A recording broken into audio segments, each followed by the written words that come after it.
आदाब नमस्कार, मैं शाहिद उमर। स्वागत है आप सभी का सियासत टीवी के साउथ इंडिया एक्सप्रेस में। आइए देखते हैं मुख्य समाचार। एसीबी कोर्ट ने 2015 के विवादित कैश फॉर वोट मामले में मुख्य आरोपी मुख्यमंत्री रेवंत रेड्डी को कुछ शर्तों के साथ 17 अगस्त से 10 सितंबर तक विदेश यात्रा करने की इजाज़त दे दी है।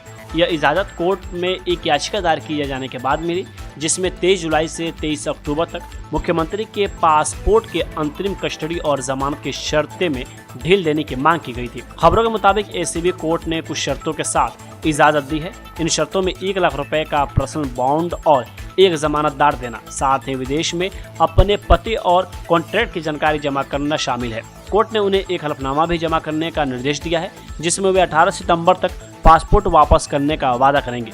कोर्ट में दायर याचिका में मुख्यमंत्री के लिए 17 अगस्त से 10 सितंबर तक यूनाइटेड किंगडम, अमेरिका, जर्मनी और चीन की यात्रा करने की इजाज़त मांगी गई थी।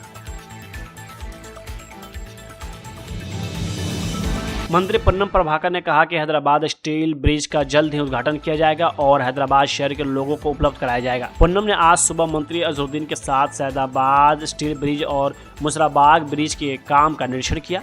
इस मौके पर बोलते हुए उन्होंने कहा कि सैदाबाद स्टील ब्रिज का निर्माण कार्य लगभग 680 करोड़ रुपए की लागत से पूरा हो गया है। पुल का काम 1 हफ्ते से 10 दिनों के अंदर शुरू हो जाएगा। इसके अलावा केबीआर पार्क और ट्रैफिक जाम वाले दूसरी जगहों पर लोगों की परेशानी कम करने के लिए कदम उठाए जाएंगे। हैदराबाद इंफ्रास्ट्रक्चर बढ़ाने के लिए जो बहुत साल से पेंडिंग है, इसको 620 करोड़ से ये ब्रिज बनाने वाला है। 1 हफ्ता 10 दिन के अंदर ये ब्रिज इनाग्रेशन होगा और इसके साथ मुसराबाग ब्रिज भी होगा।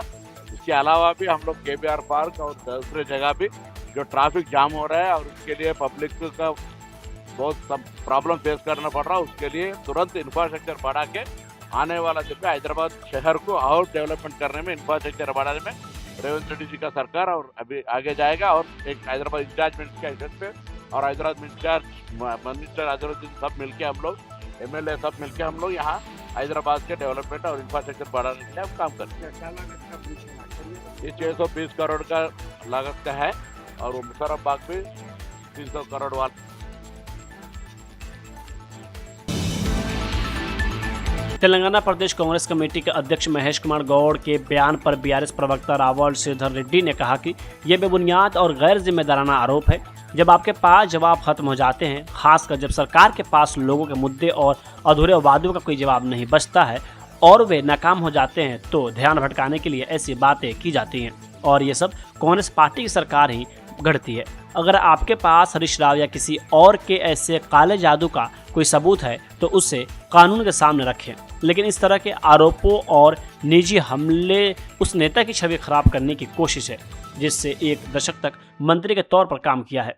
इसके बजाय पीसीसी अध्यक्ष के तौर पर आपको अपनी पार्टी के कामकाज पर ध्यान देना चाहिए, जहां आपके नेता दूसरे विधायकों से आगे निकलने के लिए आपस में लड़ रहे हैं। लेकिन ध्यान भटकाने वाली ऐसी हरकतें तेलंगाना के लोगों की किसी भी तरह से मदद नहीं करेगी और वे इतने समझदार हैं कि समझ सके कि इसके पीछे आपका मकसद क्या है।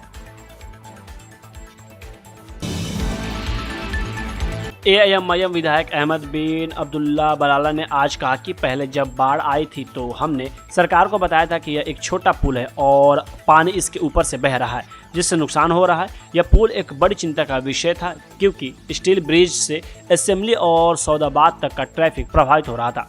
इसकी नींव 2018-19 में रखी गई थी। उम्मीद है कि पहले सैदाबाद पुल का काम पूरा होगा और उसके बाद दूसरे पुल का। मुझे हाल ही में बताया गया कि संभावित तारीख 15 अगस्त है, लेकिन उद्घाटन की अंतिम तारीख मुख्यमंत्री तय करेंगे। अगर दोनों पुल एक साथ पूरे हो जाते हैं तो यह बहुत ही अच्छी बात होगी। इससे पहले जब सैलाब आया था तो मैं अजहरुद्दीन ओवैसी साहब हम सब ने आकर उस वक्त की गवर्नमेंट को ये बताया था कि यहाँ पर छोटा ब्रिज है, पूरा पानी ब्रिज के ऊपर से जा रहा था और ब्रिज डैमेज हो गया था। तो मजलिस ने जब भी नुमाइंदगी की थी यहाँ के ब्रिज का और स्टील ब्रिज अकबर बाग से लेके आइए सदन तक, जहाँ पर फैदाबाद चौराहे में भी ट्रैफिक को प्रॉब्लम हुआ, तो 2018-19 में फाउंडेशन रखा गया था।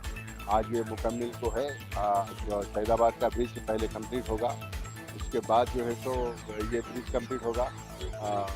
सदर मजलिस ने भी वहाँ से दिल्ली से भी बात की है मुझसे कि अब रिसेंटली अभी डेट तो 15 अगस्त टेंटेटिव बोल रहे हैं, लेकिन मिनिस्टर साहब ने कहा कि अभी CM से बात कर लेके CM जो डेट बोलते हैं उस हिसाब से फैदाबाद ब्रिज का इनाग्रेशन कराएंगे।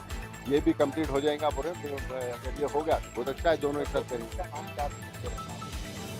ब्रिज का नाम गवर्नमेंट डिसाइड करेंगी। ब्रिज का नाम की अहमियत नहीं है, काम की अहमियत है मेरे पास।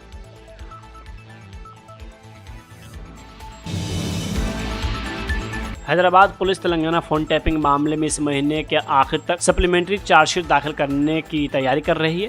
यह राज्य की सबसे ज्यादा राजनीतिक हलचल वाली जांचों में से एक है। पुलिस मुख्यमंत्री रेवंत रेड्डी का बयान दर्ज करने पर भी विचार कर रही है, जिनका फोन कथित तौर पर पिछली बीआरएस सरकार के कार्यकाल के दौरान गैर कानूनी तरीके से टैप किए गए थे। कांग्रेस के सत्ता में लौटने के 3 महीने बाद 10 मार्च 2024 को पंजागुट्टा पुलिस स्टेशन में आईपीसी सार्वजनिक संपत्ति को नुकसान से बचाने के कानून और सूचना प्रौद्योगिकी अधिनियम के तहत मामला दर्ज किया गया। मामले में आरोप लगाया गया कि बीआरएस सरकार के दौरान स्पेशल इंटेलिजेंस ब्यूरो यानी एसआईबी के अधिकारियों ने नेताओं, नौकरशाहों, व्यापारियों, पत्रकारों और यहां तक कि जजों के फोन भी सुनियोजित तरीके से टैप किए थे। पिछली बार मुख्यमंत्री ने इस साल 9 मार्च को अदालत में अपने पासपोर्ट जमा किए थे और उन्हें सुरक्षित रखने के लिए सिकंदराबाद के क्षेत्रीय पासपोर्ट अधिकारी के पास भेजा गया था।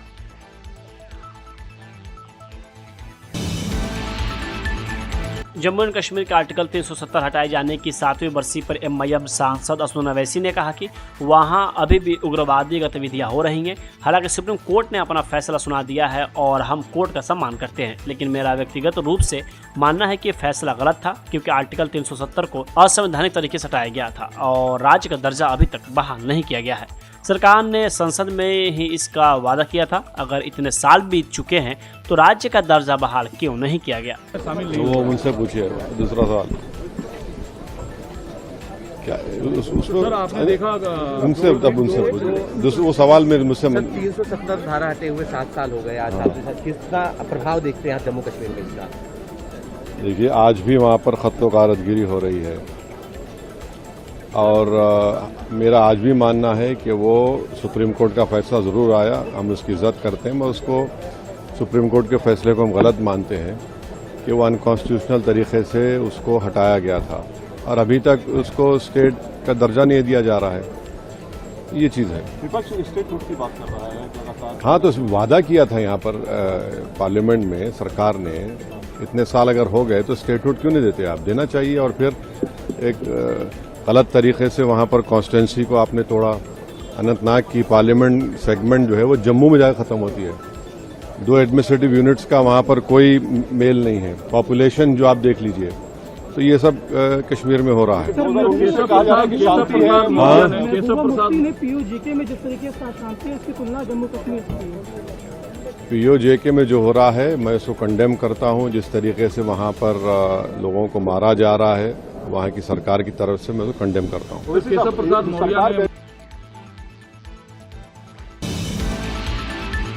महाराष्ट्र में यूबीटी के राज्यसभा सांसद संजय राउत ने केंद्रीय गृह मंत्री अमित शाह पर बड़ा निशाना साधा है। लोकसभा के मानसून सत्र के दौरान सदन में पेश न होने को लेकर संजय राउत ने कहा कि देश के गृह मंत्री देश में यहाँ वहाँ दिखते हैं, कभी संसद के कैंपस में भी दिखते हैं, लेकिन सदन में नहीं। लोकसभा और राज्यसभा उन्हें ढूंढ रही है, लेकिन वो मिल नहीं रहे। अब हम गुमशुदा की तलाश के पोस्टर्स बनाए हैं। राउत ने तंजिया लहजे में कहा कि पुलिस में एक एफआईआर भी दर्ज कराएंगे कि देश के गृह मंत्री लापता हैं, उन्हें सदन में आना चाहिए। उन्हें किस बात का डर है? 12 साल से आपने देश को डर के साए में रखा है, अब आप क्यों डर रहे हैं? आपके अंदर ED, CBI, income tax department, IT cell और साइबर फोर्स जैसी एजेंसियां काम कर रही हैं, फिर भी आप डरे हुए हैं। आप लोग लगातार बात कर रहे हैं। अभी आपने देखिए, एक आरोपी होता है वो पुलिस को नहीं मिलता लेकिन बाहर घूमता फिरता है। हम बोलते आ रहे हमने उसको देखा, वहाँ देखा, पुलिस को क्यों नहीं मिल रहा है?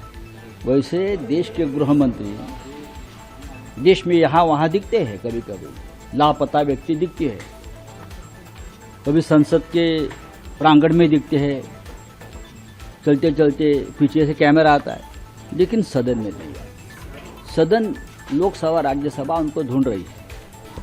अब गुमशुदा की तलाश, इस प्रकार के पोस्टर को हमने बनाया है, गुमशुदा की तलाश, और एक एफआईआर भी लॉन्च करेंगे कि देश के गृह मंत्री लापता है। भैया ऐसे है कि देश के गृह मंत्री को सदन में आना चाहिए। आप किससे डरते हो? 12 साल तक अपने देश को डरा धमका कर रखा है, भय में रखा है, तो आप क्यों डर रहे हो भाई? आप आइए, इतने बड़े महान नेता है आप, इतने हथियार आपके पास है, ईडी है, सीबीआई है, इनकम टैक्स है, सब कुछ आपके पास है, गुंडे है, गुंडों की फौज है, आईटी सेल है, साइबर फौज है।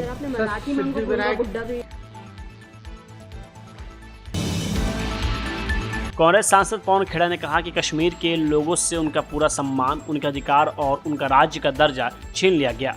यह घटना इसी दिन हुई थी। यह एक काला काम था। राजनीति को एक तरफ रखकर कश्मीर के लोगों पर ध्यान दिया जाए। हम लगातार ये आवाज़ उठाते रहे हैं। आज सुबह भी एकजुट विपक्ष ने मार्च निकाला और जोर देकर कहा कि जम्मू कश्मीर के लोगों को उनके अधिकार और राज्य का दर्जा वापस मिलना चाहिए। कश्मीर के लोगों की पूरी डिग्निटी, उनके हक, उनकी स्टेटहुड छीन ली गई। आज ही के दिन हुआ ये, और एक ऐसी काली करतूत थी। राजनीति को आप अलग रखिए, कश्मीर के लोगों की बात करिए। उनके साथ जो हुआ, उनके हुकूक छीने गए। हम बार बार ये आवाज उठा रहे हैं। हम सब संयुक्त विपक्ष ने आज सुबह भी मार्च किया कि जम्मू कश्मीर के लोगों को उनका हक चाहिए, स्टेटहुड तो चाहिए ही, लेकिन जो उनके संवैधानिक हक हैं, जमीन को लेकर, नौकरियों को लेकर, मौकों को लेकर, अपॉर्चुनिटीज और रिसोर्सेज को लेकर, वो सब रिस्टोर किए जाएं। ये हमारी मांग है, ये संयुक्त विपक्ष की मांग है।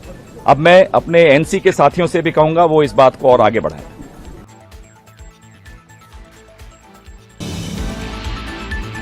कर्नाटक कैबिनेट मंत्री प्रियांक खड़गे ने सार्वजनिक रूप से राज्य की सत्ताधारी कांग्रेस पार्टी के सामने मौजूद भारी राजनीतिक मुश्किलों को स्वीकार किया है। उन्होंने मौजूदा सरकार के संतुलन बनाने के काम को एक नाजुक रस्सी पर चलने जैसा बताया है। पार्टी के अंदर के दबाव की यह दुर्लभ स्वीकारोक्ति ऐसे समय में आई है जब सरकार गंभीर वित्तीय तंगी, बड़े चुनावी मुद्दों और कार्यकारी सत्ता के लिए गुटों की जबरदस्त लॉबिंग जैसी मुश्किल स्थितियों में जूझ रही है। कैबिनेट विस्तार को लेकर हुए कड़े टकराव और दरकिनार किए गए विधायकों की ओर से इस्तीफे की धमकियों के बाद खड़गे ने बेंगलुरु में पार्टी की मजबूती और एकजुटता पर भरोसा जताया। उनके बयान भारत के आर्थिक रूप से सबसे अहम राज्यों में से एक में स्थिरता बनाए रखने के लिए जरूरी मुश्किल राजनीतिक समीकरणों को उजागर करते हैं। प्रियांक खड़गे की रणनीतिक बातचीत के दो मकसद हैं। एक तो कैबिनेट में जगह न पाने वालों की कार्यक्षमता और अनुभव को मानकर उनकी निराशा को सही ठहराना, और साथ ही यह संकेत देना कि केंद्रीय नेतृत्व इस नाजुक स्थिति पर पूरी तरह से नियंत्रण बनाए हुए हैं। तमिलनाडु की विजय सरकार ने बजट 2026-27 में महिलाओं को बड़ा तोहफा दिया है। बजट में ब्रदर्स गिफ्ट स्कीम के तहत महिलाओं के लिए 8 ग्राम का सोने का सिक्का और सिल्वर साड़ी योजना के लिए 812 करोड़ रुपए का प्रस्ताव रखा गया है। सीएम विजय ने विधानसभा चुनाव के घोषणा पत्र में शादी के मौके पर महिलाओं को तोहफा देने का वादा किया था। अब बजट में इसके लिए ऐलान भी कर दिया गया है। तमिलनाडु के वित्त मंत्री एन मैरी विल्सन ने आज विधानसभा में टीबीके सरकार का पहला बजट पेश किया।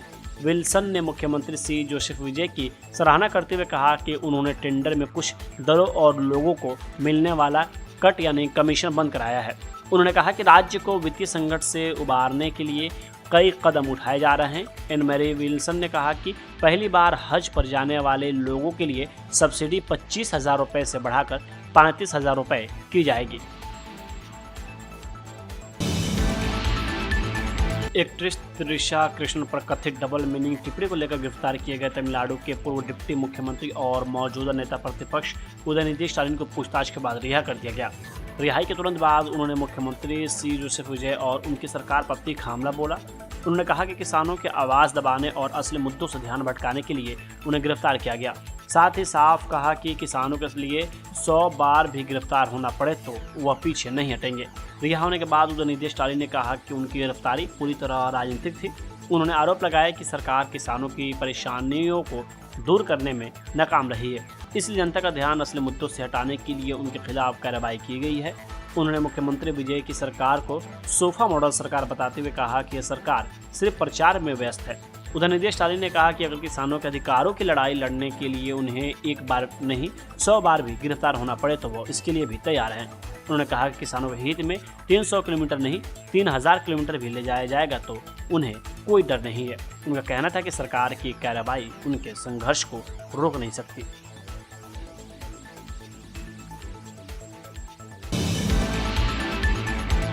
साउथ इंडिया एक्सप्रेस यही होता है समाप्त। मुझे दे अब इजाज़त। बाकी खबरों के लिए बने रहें सियासत टीवी के साथ।